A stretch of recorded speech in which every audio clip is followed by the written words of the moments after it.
So recently interviewed a very successful real estate investor who happens to be my dad.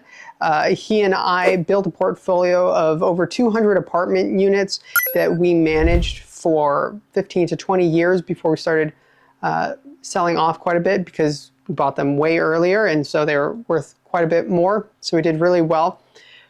But I think the main thing that everyone should be looking at when they go watch the full interview is that this is a guy who worked his ass off for decades and never complained about it.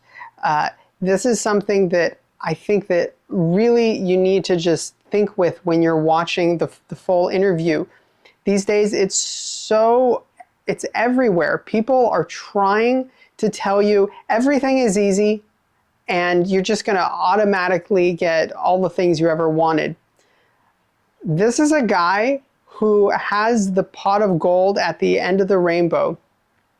He can retire if he wants. He doesn't have to. He has money for golf or whatever. You know, he can spend time with his family. It's the ideal scene for a lot of people. But in order to get there, this guy he's just worked his ass off. He understands that this is going to be a long game. And also, it really comes through that he cares tremendously about his buildings and the people who live there. This is not just a business in terms of, it's not just financial statements. There's some really fun moments in the interview where you get to see that this man cares about the people who are living in his building. And I think that's something that gets lost a lot. There's a lot of people who are trying to say, hey, go buy these properties, and you're forgetting that it can actually be a worthwhile business to create homes for people.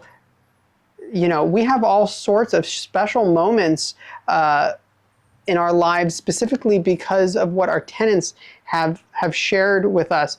There's also some crazy stuff. But at the very basic point, if you are aspiring to be a real estate investor, this is the man that you should be looking at and go, okay, good. What did he do? He worked his ass off for years. He never doubted whether or not he was going to get there at the end. And now that he's in his 60s, he can do whatever the heck he wants because he's earned it. So go watch the full interview and think about this.